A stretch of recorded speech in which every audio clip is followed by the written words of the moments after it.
I was still hooked up to the morphine drip when Mark walked in and slid a blue folder across the hospital tray table. No hello. No how's the knee. Just that folder, thin and flimsy, like it weighed nothing. He stood there with his boots scuffed and his shirt untucked, and I knew before I opened it that something was wrong.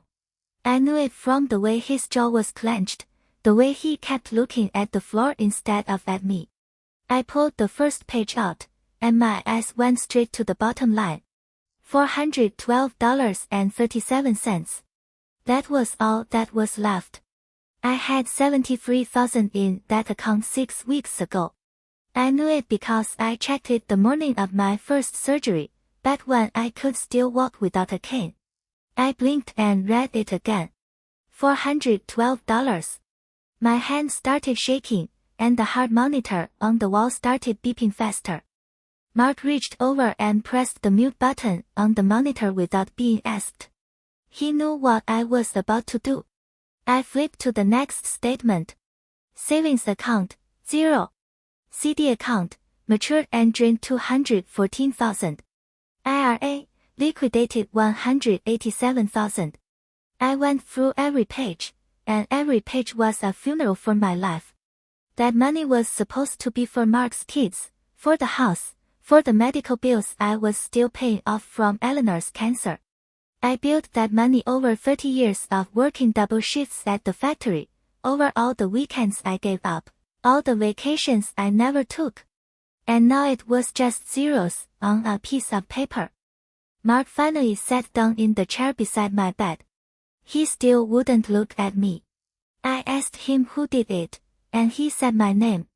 He said the transfers had my signature on them. He said the banks verified my ID. He said I signed everything myself.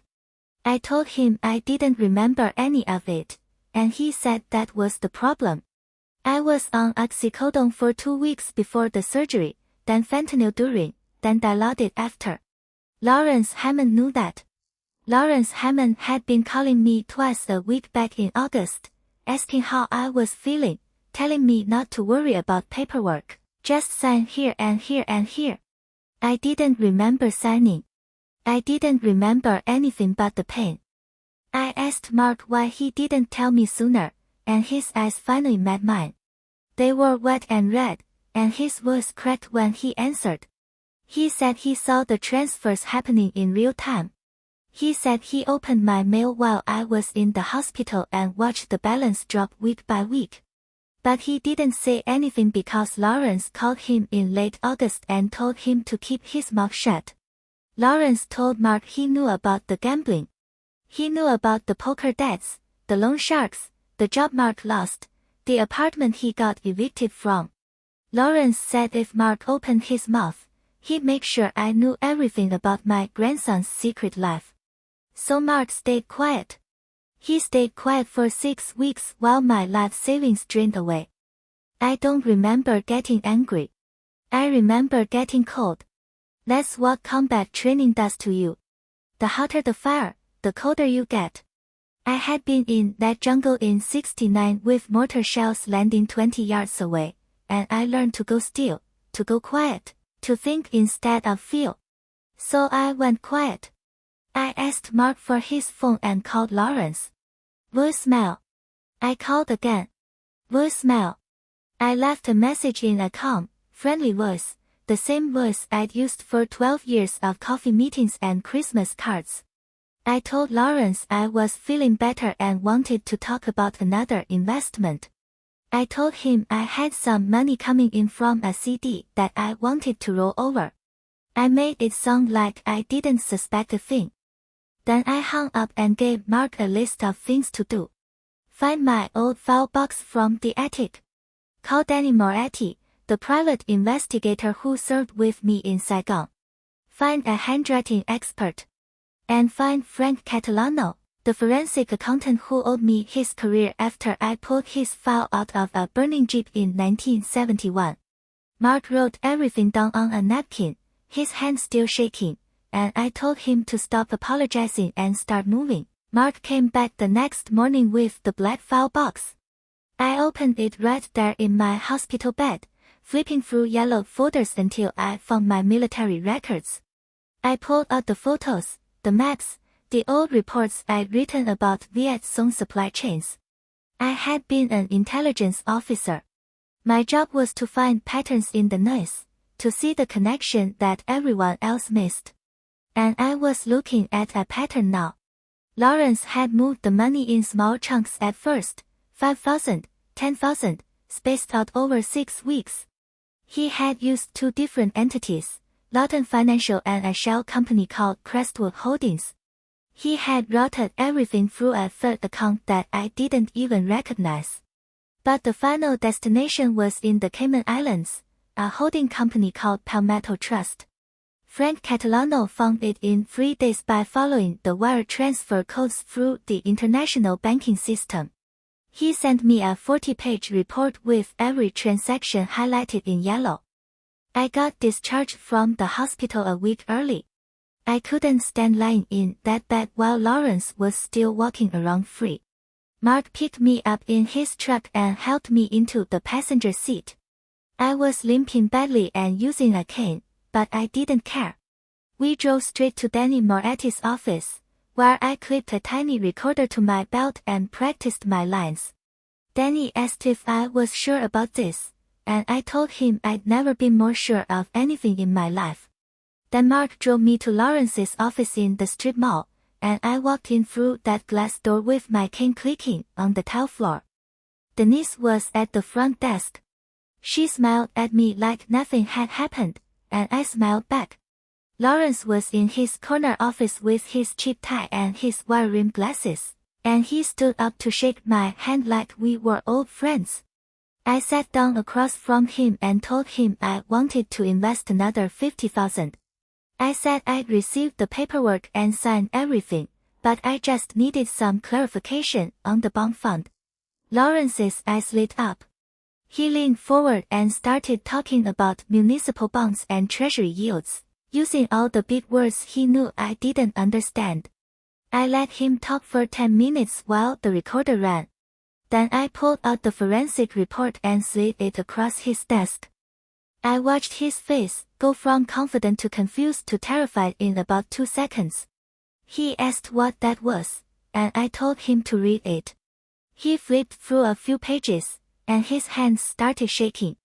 I told him I knew about Crestwood, I knew about Palmetto, I knew about the Cayman accounts. I told him I had a handwriting expert who had already proved the signatures were forged. I told him I had a recording of this entire conversation.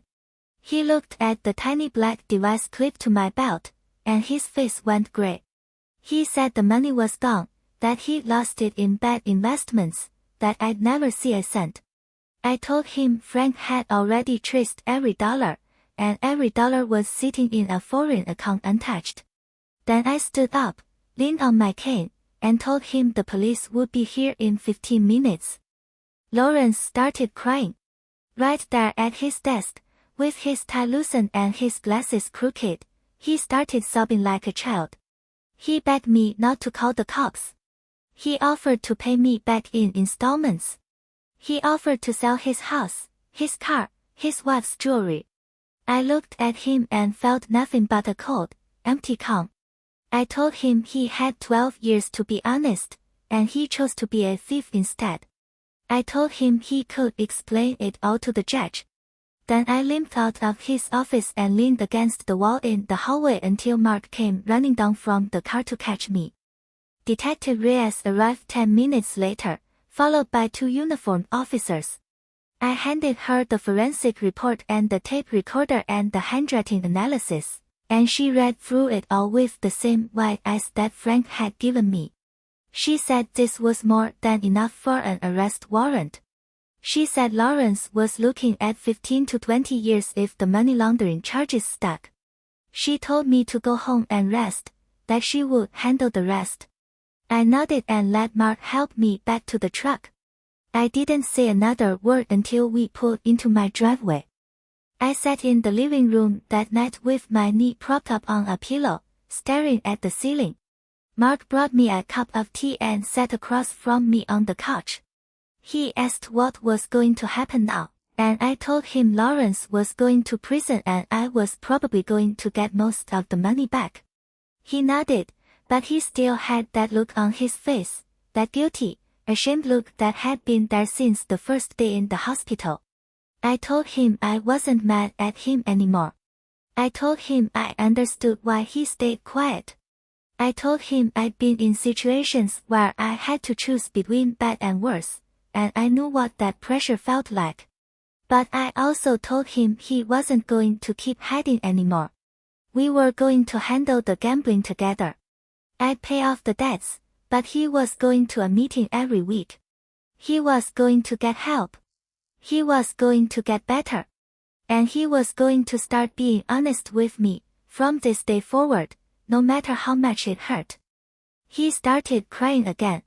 I let him cry, and I let him lean on my shoulder like he used to do when he was 5 years old and scared of the thunder.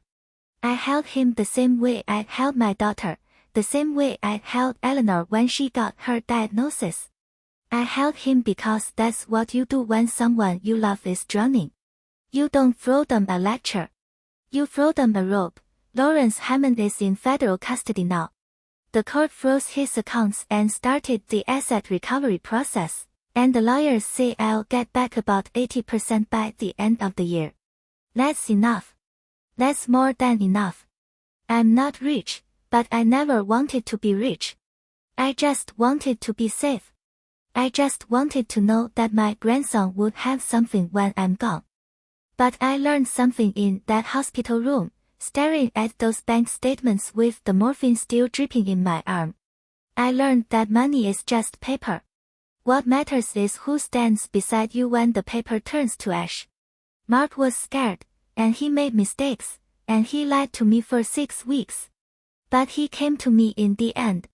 He brought me the truth when it would have been easier to burn the folder and pretend nothing had happened. He brought me the truth because he loved me, even when loving me meant admitting his own weakness. That's the real inheritance. That's the thing I'll carry with me until I die. Not the bank balance. The courage to face the fire and walk through it anyway. Sometimes I sit on my porch and watch the sunset and think about all the mistakes I made in my life. All the times I could have done better, been better. But I don't dwell on them. I just close my eyes and feel the warmth on my face and know that tomorrow is another day to try again. Mark comes by every Sunday for dinner. He's been clean for 90 days now. He has a new job, a new apartment, a new look in his eyes. He still struggles, but he doesn't struggle alone. That's the deal we made. Nobody fights alone anymore. If there's one thing I want you to take from this, it's that the people who love you will sometimes let you down. They'll make mistakes. They'll hide things from you out of fear. But if they come back, if they bring you the truth even when it costs them everything, then they're worth fighting for. And the people who steal from you, who smile in your face and rob you blind, they're not worth a single tear. You don't forgive them. You don't forget them. You make them answer for what they did.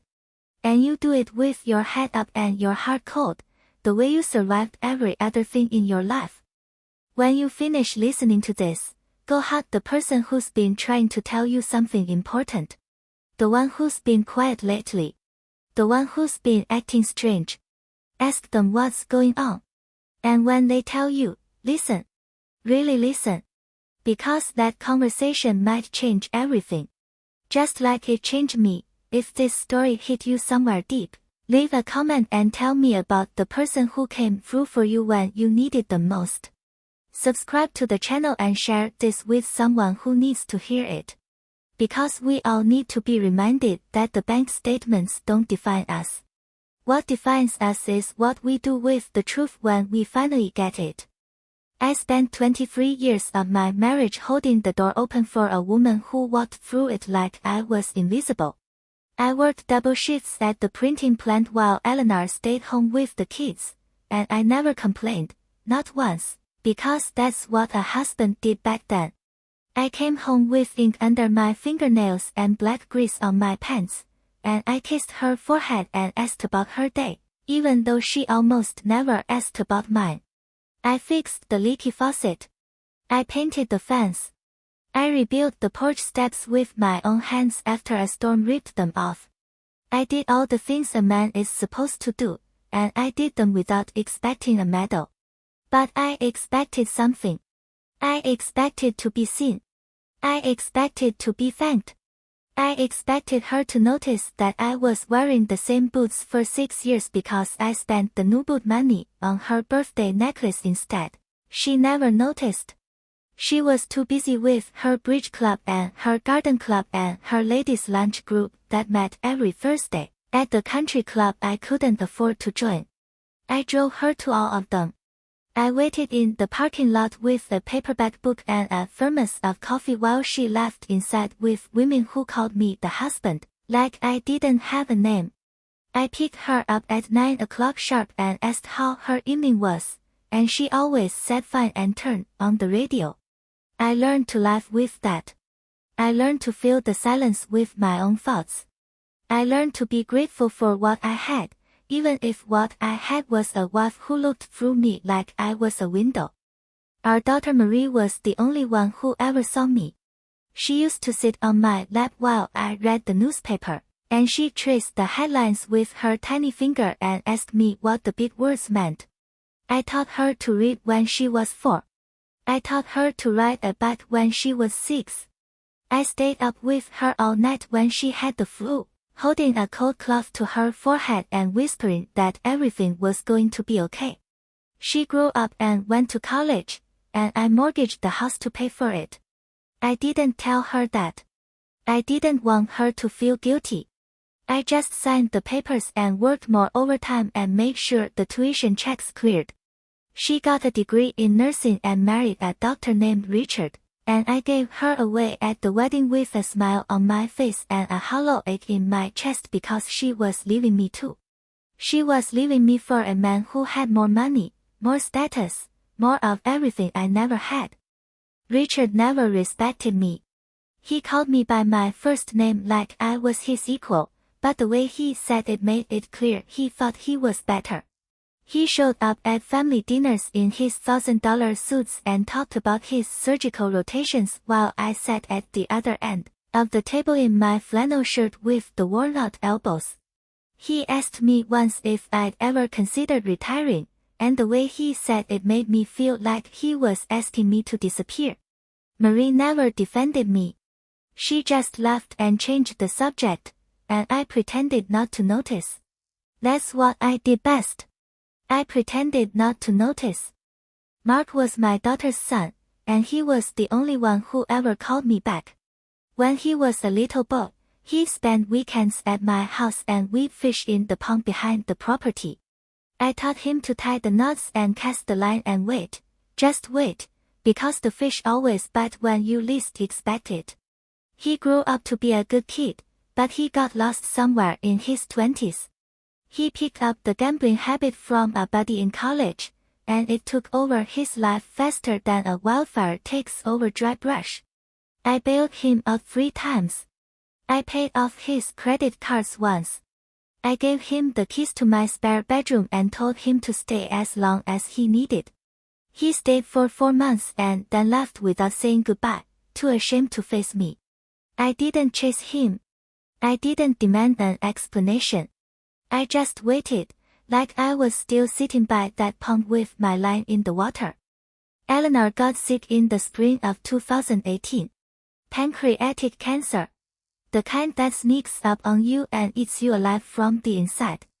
I spent every day of her last 2 months in that hospital room, holding her hand, reading her favorite novels out loud, sleeping in the chair beside her bed. She was too weak to talk most of the time, but she looked at me sometimes with this softness in her eyes, like she was finally seeing me, really seeing me, and I thought maybe it was enough. Maybe all those years of being invisible were worth it if I could be visible at the end. She died on a Tuesday morning while the rain was coming down hard against the window. I was holding her hand when she went. I told her I loved her, and I meant it with every broken piece of my heart. After she died, I was alone. Really alone.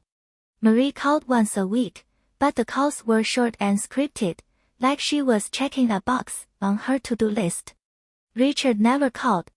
Mark was lost somewhere in the gambling hell, and I didn't know how to reach him.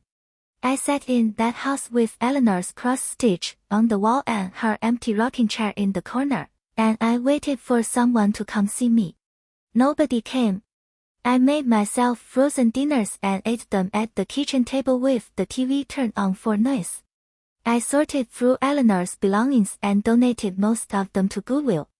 I kept her wedding ring in my pocket, and I'd pull it out sometimes and spin it between my fingers, remembering the day she said yes, the only time in our marriage she ever looked at me like I was the most important person in the world. I was 70 years old when the knee finally gave out. The doctor said it was bone on bone, years of wear and tear from a lifetime of physical labor. He recommended surgery, and I agreed because the pain was unbearable and I couldn't walk without a brace. Marie offered to drive me to the hospital, but she showed up 30 minutes late and spent the whole car ride on her phone. Richard didn't come. Mark was nowhere to be found. I checked myself into Cleveland General alone, signed the consent forms alone, went under the anesthesia alone, and woke up in the recovery room alone. The nurse came by every few hours to check my vitals, but other than that, the room was quiet. Too quiet. The kind of quiet that echoes in your bones and reminds you that nobody is waiting for you on the other side. I know what you're thinking. You're thinking I was a doormat. You're thinking I should have stood up for myself, demanded better, walked away from people who didn't respect me. And maybe you're right. But I was raised in a generation where men didn't complain. Men didn't ask for help. Men carried their burdens in silence and smiled through the pain because that's what strong men did. I was strong. I was so strong that I convinced myself I didn't need anyone. But the truth is, I needed everyone. I needed my wife to love me. I needed my daughter to see me. I needed my grandson to come home. And I spent 23 years pretending I didn't need any of it, because admitting it would have been the hardest thing I ever did. I think about all that now, sitting on my porch with the sun going down and the cicadas buzzing in the trees. I think about the ways I let myself be invisible. I think about the birthday parties I planned for Eleanor that she never thanked me for. I think about the tuition payments I made for Marie that she never acknowledged. I think about the bail money I scraped together for Mark that he never paid back. And I realized that I gave and gave and gave because I thought giving was the only way to be loved. I thought if I gave enough, they would finally see me.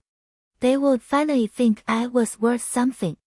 But you can't buy love with sacrifice. You can't make someone see you by making yourself small. All you do is shrink until there's nothing left but the outline of a man who used to be there. I'm done shrinking. I'm done being the quiet one in the corner. I'm done pretending that my needs don't matter, my feelings don't matter, my life doesn't matter. Lawrence Hammond stole my money, but he didn't steal my soul. My family ignored me for years, but they didn't erase me. I'm still here. I'm still breathing. I'm still fighting. And that's more than I could say 6 months ago, when I was lying in that hospital bed with the morphine in my veins and nothing but zeros on my bank statements. Mark changed everything when he walked in with that blue folder. But he didn't just change my finances. He changed my heart. He showed me that even in my darkest hour, someone was brave enough to bring me the truth. He showed me that even after all my years of being invisible, one person still saw me. He gave me back my anger, and that anger gave me back my strength. And now I'm using that strength to rebuild, not just my bank account, but my life. The hardest lesson I ever learned is that people will treat you the way you let them treat you. I let everyone walk all over me because I thought it was the noble thing to do. But nobility without boundaries is just self-destruction. I'm not doing that anymore. I'm setting boundaries now. I'm speaking up now. I'm telling Marie that her weekly calls aren't enough, that I need her to be present, really present, or I need her to be honest and stay away. I'm telling Mark that I love him and I forgive him, but he has to fight for himself too. And I'm telling myself, every single morning in the mirror, that I am not invisible. I am not forgotten. I am a man who survived a war, a marriage, a daughter's cancer, a wife's death, and the theft of everything I owned. And I'm still standing. That's not weakness. That's not being a doormat. That's being a survivor. If you're listening to this and you recognize yourself in my story, I want you to hear me loud and clear. Stop shrinking. Stop apologizing for existing. Stop letting people treat you like an afterthought. You are the main character in your own life, and it's time you started acting like it. Speak up. Stand up. Walk away from the people who drain you and run toward the ones who fill you. Life is too short to spend it invisible. And if you made it this far, leave a comment and tell me what you'd do if you were me. Subscribe to this channel and share this story with someone who needs to hear it. Because we all need that reminder sometimes. You're not invisible. You never were. I went home after that meeting with Lawrence and I didn't sleep for 3 days. I sat in my recliner with the lights off and the curtains drawn, and I replayed every conversation I'd ever had with that man. I remembered the way he laughed at my jokes. The way he asked about my grandkids. The way he patted my shoulder when I told him Eleanor had passed. He was a professional at making you feel like you mattered. That was his skill. That was his weapon. He made you feel safe so he could take everything you had without you ever seeing the blade. But now I saw it. Now I saw everything. And I was going to cut him deeper than he'd ever been cut before. Mark came over on the 4th day with groceries. He set the bags on the kitchen counter and opened my refrigerator. It was empty except for a half-eaten jar of pickles and a carton of milk that had expired 2 weeks ago. He didn't say anything. He just started filling the fridge with eggs and cheese and vegetables and a rotisserie chicken. He put bread in the bread box and canned soup in the pantry. He moved through my kitchen like he'd done it 100 times, and I watched him from the doorway with my cane in my hand and my heart somewhere between grateful and hollow. He turned around and asked if I'd eaten anything. I said I wasn't hungry. He said I needed to eat anyway, and he sat me down at the table and put a plate in front of me with chicken and green beans and a roll. I ate it. I didn't taste it. But I ate it. I told Mark that I was going to call Marie. I hadn't spoken to her since the surgery, and she hadn't called me either. That was the kind of relationship we had. She waited for me to reach out, and I always did, because that's what I trained myself to do. But this time I was going to say something different. I was going to tell her about the money. I was going to tell her about Lawrence. I was going to tell her that her father, the man she'd been ignoring for 2 decades, was in the fight of his life. And I needed to know if she was going to be in my corner or if she was going to stand on the sidelines like she had for every other crisis in my life. I dialed her number and she picked up on the phone ring. She sounded distracted, like she was doing something else while we talked. She said hi that in that flat voice she used when she was multitasking, and I told her I needed to talk. I told her about the forged signatures and the shell company and the Cayman accounts and the police investigation. I told her I might lose everything. And she said, in that same flat voice, well, that's what happens when you don't pay attention. She said it like she was commenting on the weather. Like I'd left my car windows down in a rainstorm. She said I should have been more careful, that Lawrence had been a known entity in the financial world, that I should have done my research.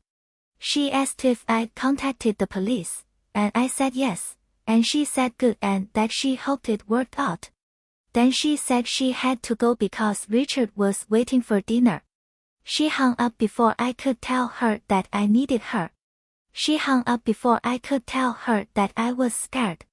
She hung up, and I sat there with the phone against my ear listening to the dial tone. Mark was standing in the doorway. He heard everything. His face was pale and tight, and I could see him struggling to find something to say. I saved him the trouble. I told him that was the last time I was ever going to call her. I told him she was dead to me, not because she didn't help, but because she didn't care. There's a difference between being busy and being cold. Marie was cold. She'd always been cold, and I'd been too desperate for her love to admit it. But I was done admitting. I was done begging for scraps of affection from someone who had none to give. I put the phone down and I took a deep breath and I told Mark that from now on, it was just him and me. We were going to rebuild this thing from the ground up, and we were going to do it without her. Mark nodded and asked what I wanted to do next. I told him we were going to Lawton Financial first thing tomorrow morning. I told him I wasn't going to wait for the police to move at their pace. I was going to confront Lawrence in his own office, on his own turf, and I was going to make him squirm. Mark asked if that was smart, and I told him it wasn't about being smart. It was about being seen. It was about showing Lawrence, and everyone else, that I wasn't some doddering old man they could push around. I was Harold Wheeler, and I had survived worse than this, and I was going to make him remember that. Mark drove me to the strip mall the next day. I wore my best suit and polished my shoes and combed my hair like I was going to a funeral. In a way, I was burying the man I used to be. I walked into Lawrence's office and passed Denise without a word. She tried to stop me, but I kept walking. I opened the door to Lawrence's office and found him on the phone. He looked up and his face went white. I walked to the chair across from his desk and sat down. I folded my hands in my lap and I waited. He finished his phone call and put the receiver down, and he stared at me like I was a ghost. I looked him in the eye and I told him I knew everything. I told him I had the evidence.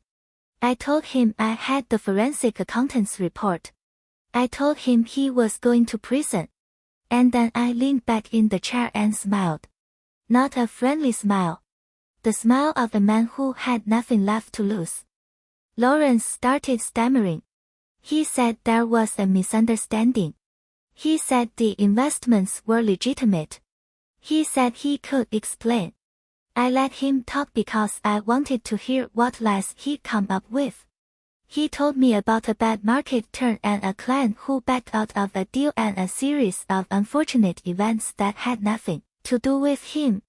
I let him dig his hole deeper and deeper while I just sat there nodding. When he was done, I pulled out a small voice recorder I bought from Danny Moretti and pressed play.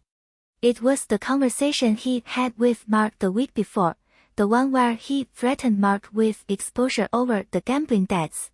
Lawrence's voice filled the room, clear and cold and cruel. He told Mark that if he opened his mouth, he'd ruin his life. He told Mark he'd make sure everyone knew about the debts and the gambling and the shame. I watched Lawrence's face as he listened to his own words, and I saw the last bit of color drain from his cheeks. I turned off the recorder and put it back in my pocket. I told him I had copies. I told him I had the bank statements and the handwriting analysis and the forensic report all ready for the judge.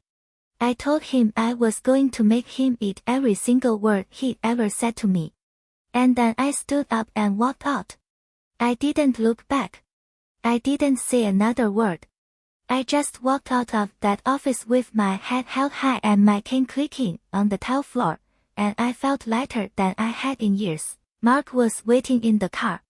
He asked how it went, and I told him it went exactly how I wanted. He started the engine and drove us home. I stared out the window at the passing houses and the falling leaves and the kids playing in their front yards, and I thought about how different my life was going to be now. I wasn't going to be the quiet one anymore. I wasn't going to be the one who let people walk all over him. I was going to be the one who fought back. And I was going to win. The next 3 weeks were a blur of phone calls and legal documents and meetings with Detective Reyes. The police finally arrested Lawrence on a Tuesday morning. I wasn't there to see it, but Danny called me with the news. He said they picked him up at his house at 6 a.m. in handcuffs. They pulled him out of his bedroom in front of his wife and his kids. His wife was crying. His kids didn't know what to do. Lawrence was begging them to let him get his shoes. They didn't let him get his shoes. They put him in the back of the cruiser and drove him to the county jail. I listened to Danny's voice on the phone and I felt nothing. No satisfaction. No relief. No anger. Just cold, peaceful emptiness. That's what I'd become. That's what he made me. The news spread fast. Marie called me 2 days after the arrest. She'd heard it from a neighbor who'd seen it on the local news. She asked if I was okay. She asked if I needed anything. She used the same flat voice she always used, but this time there was something else underneath it. Something that sounded almost like guilt. I told her I was fine. I told her I didn't need anything from her. I told her she could go back to her dinner and her life and her husband. I told her I'd made peace with who she was and that I didn't expect anything more. She was quiet for a long time. Then she said, "I'm sorry, Dad." I told her it was too late for that. And I hung up. Mark was with me when I hung up. He was standing in the kitchen making coffee. He asked if I was okay. I said I was. He said he was proud of me. I told him he didn't need to be proud. I told him I'd just done what I had to do. He handed me a cup of coffee and sat down across from me. He said there was something else he needed to tell me. He said he'd been going to the meetings. The gambling meetings. He'd been going for 3 weeks and he hadn't missed a single one. He said he was getting better. He said he was going to make it right. He said he was going to start paying me back for the bail money and the rent money and all the other money he borrowed and never returned. I looked at him across the table and I saw something I hadn't seen in years. I saw a man who was trying. I saw a man who was fighting. And I told him I didn't want the money back. I just wanted him to keep going to the meetings. I just wanted him to keep fighting. He started crying again. He cried a lot these days, and I was starting to get used to it. But this was different. This was relief. This was hope. He reached across the table and grabbed my hand and squeezed it. He said he was going to be better. He said he was going to be the grandson I deserved. And I told him he already was. I sat in my recliner that night with the lights off and the curtains drawn. And I thought about everything that had happened. I thought about Lawrence and Marie and Eleanor and all the people who had let me down. I thought about the years I'd spent being invisible, being a doormat, being the quiet one in the corner. And I realized that I'd done it to myself. I'd let them treat me that way because I was too afraid to stand up. I was too afraid to be seen. But I wasn't afraid anymore. Lawrence had stolen my money, but he'd given me something in return. He'd given me my rage. And that rage had burned away all the fear. That rage had turned me into someone I barely recognized. Someone who was strong. Someone who was dangerous. Someone who would never let himself be invisible again. I think about that version of me sometimes. The one from before. The one who let Eleanor walk all over him and Marie ignore him and Richard sneer at him. That man is gone. He died in that hospital bed when Mark handed me those bank statements. The man who rose from that bed is different. He's harder. He's colder. He's sharper. And he's never going back to who he used to be. The money came back eventually. It took almost 6 months. But the lawyers figured out a way to seize Lawrence's assets and return them to me. I got about $400,000 back, plus some interest. It wasn't everything, but it was enough. I paid off the rest of Eleanor's medical bills. I fixed the roof on the house. I bought myself a new pair of boots. I put the rest into a safe account that I could access anytime I wanted. And I made sure Mark had everything he needed to stay clean. I paid for his therapy and his meetings and his medication. I didn't call it a gift. I called it an investment in the future. Because that's what he was. My future. The only family I had left. Marie never came back. She called a few more times, but the calls were shorter and more awkward each time. I stopped picking up after a while. I didn't see the point. She made her choice, and I made mine. I wasn't going to be the one chasing her anymore. I wasn't going to be the one begging for her attention. If she wanted to be part of my life, she was going to have to prove it. And she never did. That's the sad truth of it. She never proved it because she didn't want to. She was comfortable with things the way they were. She was comfortable with me being the one who reached out. And when I stopped, there was nothing left but silence. I learned to live with that silence. I learned to find peace in it. Mark comes to dinner every Sunday now. He brings his own groceries sometimes, and he cooks for me. He's gotten pretty good at it. He makes a mean spaghetti and meatballs. We sit at the kitchen table and eat and talk about his job and his meetings and the new girlfriend he's been seeing. I like her. She's got a sharp laugh and a kind face. She comes with him sometimes. We play cards after dinner. Rummy. I always win. It's become our thing. I think about my life sometimes and I can't believe this is where I am. I can't believe I'm happy. After everything that happened. After all the pain and the loss and the betrayal. I'm happy. I'm content. I'm sitting on my porch with a cup of coffee watching the sunset, and I'm smiling. I never thought I'd smile again. But I am. The lesson I learned is simple. You can't let people treat you like a doormat. You can't let them make you invisible. You have to stand up for yourself, even when it's hard. Even when it's scary. Especially when it's scary. Because the moment you stop fighting is the moment you lose. And I'm not going to lose. Not now.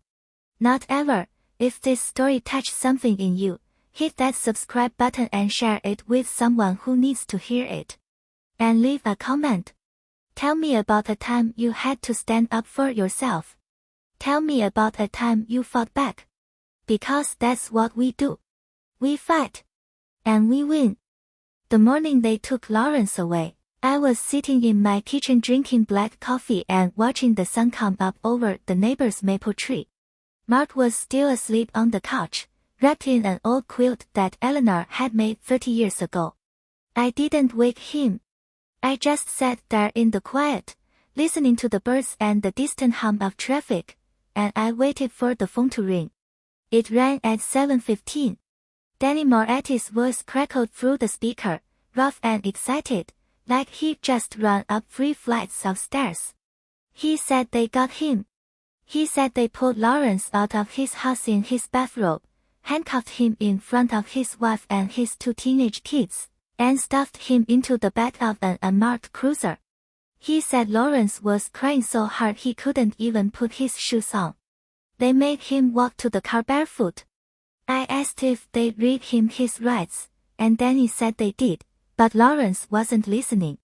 He was too busy begging his wife to call his lawyer. I thanked Danny and hung up, and I finished my coffee in the same slow, methodical way I'd started it. I didn't feel triumphant. I didn't feel relieved. I just felt done. Mark woke up an hour later, stumbling into the kitchen with his hair sticking up in every direction.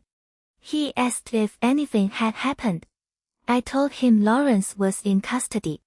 He stared at me for a long second, processing the words, and then he let out a breath I didn't realize he'd been holding.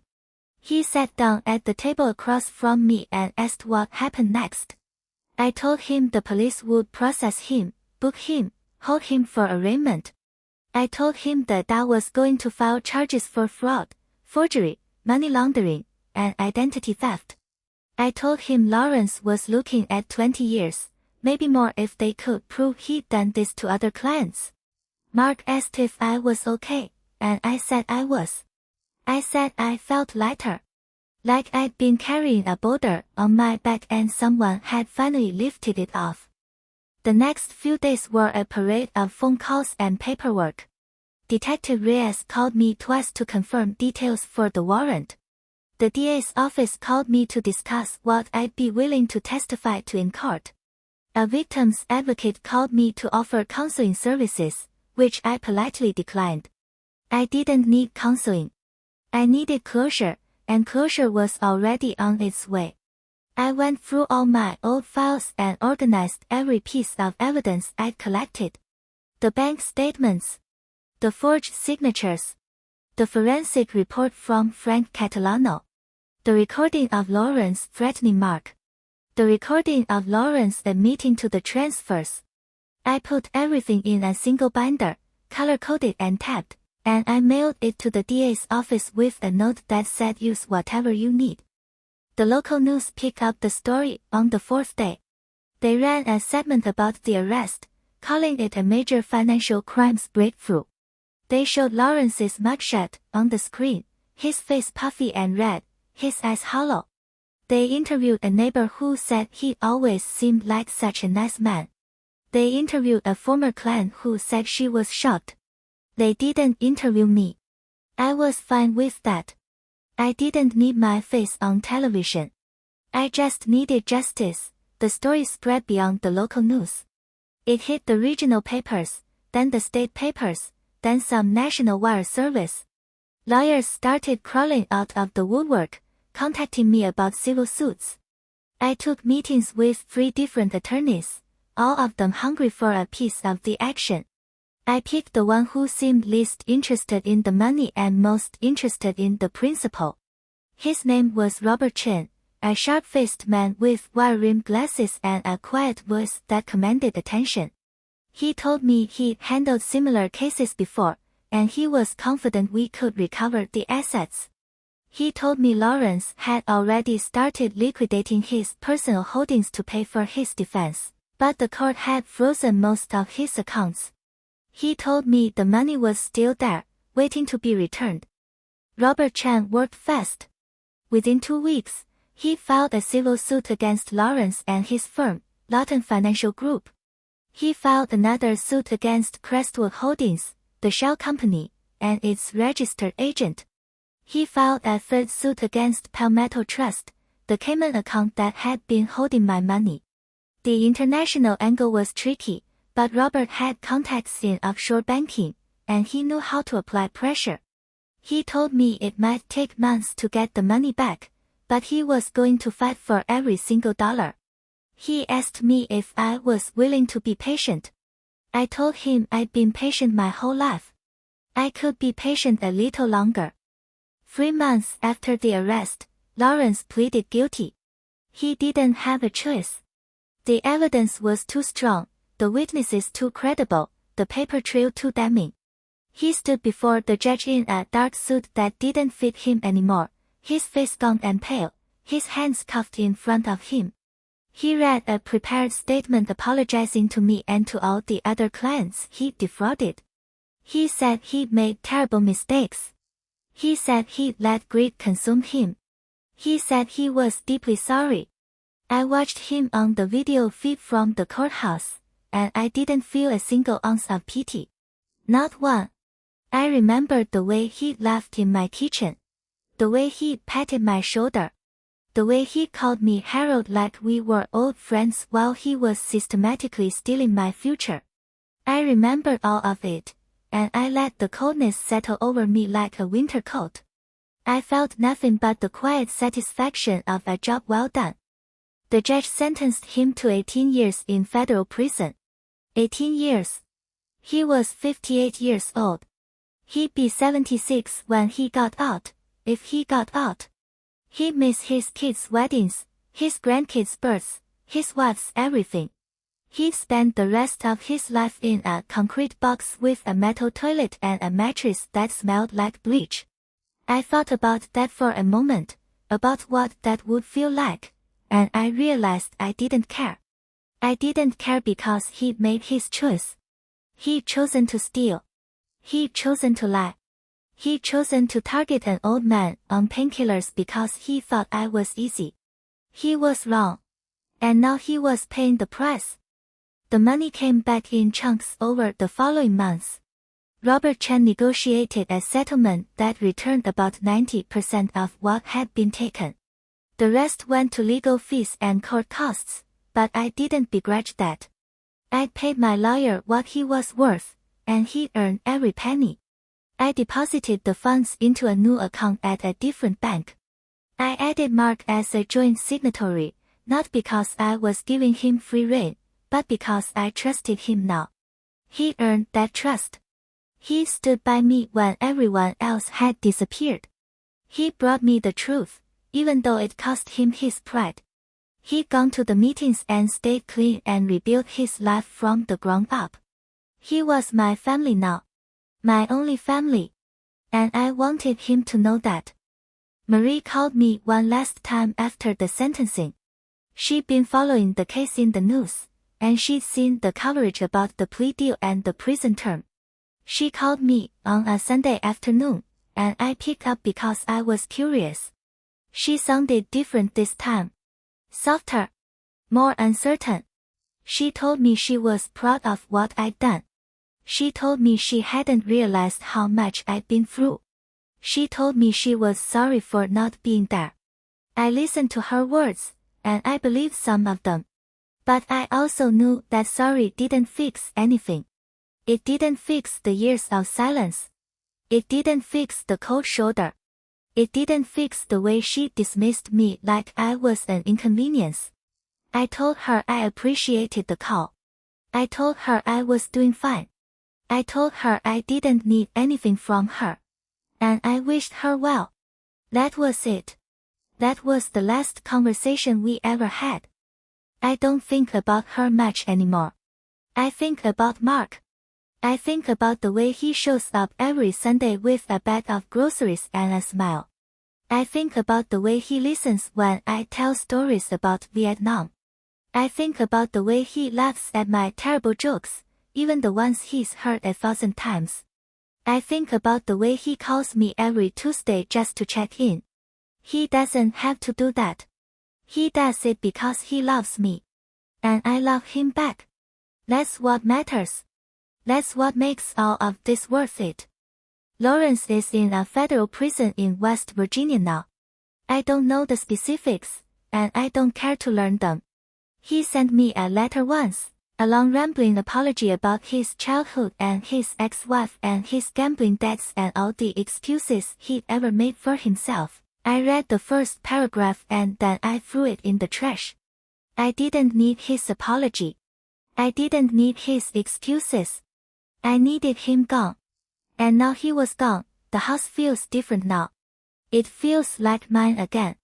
I painted the living room a soft blue, the same color Eleanor had always wanted but I'd never gotten around to buying. I fixed the creaky step on the porch that had been annoying me for years. I planted flowers in the garden, marigolds and petunias, the kind that don't need much attention. I bought a new rocking chair and put it next to the old one, and now I sit out there every evening with my coffee and my thoughts. Sometimes Mark sits in the other chair. Sometimes his girlfriend sits there. Sometimes it's just me and the quiet and the sunset. I think about everything that happened, and I realize that the bank statements didn't change my life. What changed my life was the truth. The truth that my grandson loved me enough to tell me something painful. The truth that I was stronger than I'd ever given myself credit for. The truth that I could stand up and fight and win. Those are the things I carry with me now. Those are the things I'll never lose. I used to be invisible. I used to be the quiet one in the corner. I used to let people walk all over me because I was too afraid to fight back. But that man is dead. He died on a hospital bed with morphine in his veins and a blue folder in his hands. The man who emerged from that room is different. He's harder. He's sharper. He's unbreakable. And he's never going to be invisible again. So if you're listening to this, and you feel like you're invisible, like nobody sees you, like nobody cares, I want you to hear me. You are not invisible. You matter. You matter more than you know. And the people who make you feel small are the ones who are actually small. They're the ones who are afraid. They're the ones who are weak. They're the ones who can't stand to see you shine. So shine anyway. Shine so bright they have to close their eyes. And when they look away, keep shining. Keep fighting. Keep being the person you were meant to be. The money doesn't matter. The house doesn't matter. The car and the clothes and the bank accounts don't matter. What matters is who stands beside you when everything else falls apart. What matters is who tells you the truth even when it hurts. What matters is who shows up. Mark showed up. He showed up in that hospital room with a folder full of pain, and he gave me the gift of seeing clearly. He gave me the gift of knowing the truth. And that gift changed everything. I'm going to keep sitting on this porch. I'm going to keep drinking my coffee and watching the sunsets and laughing at my own jokes. I'm going to keep calling Mark on Tuesdays and making him dinner on Sundays. I'm going to keep living. Not because I have to. Because I want to. Because I finally realized that I deserve to. If you made it this far, leave a comment and tell me about the person who showed up for you. The one who brought you the truth when you needed it most. And subscribe to this channel, because we're not done yet. We've got more stories to tell. More fights to win. More sunsets to watch. And I want you right here with me. That's what this is really about. Not the money. Not the revenge. Not the justice. It's about the people who stay. The people who fight. The people who love you enough to hand you a folder full of the truth and say, I'm sorry, but you need to know. That's the real inheritance. That's the thing that lasts forever.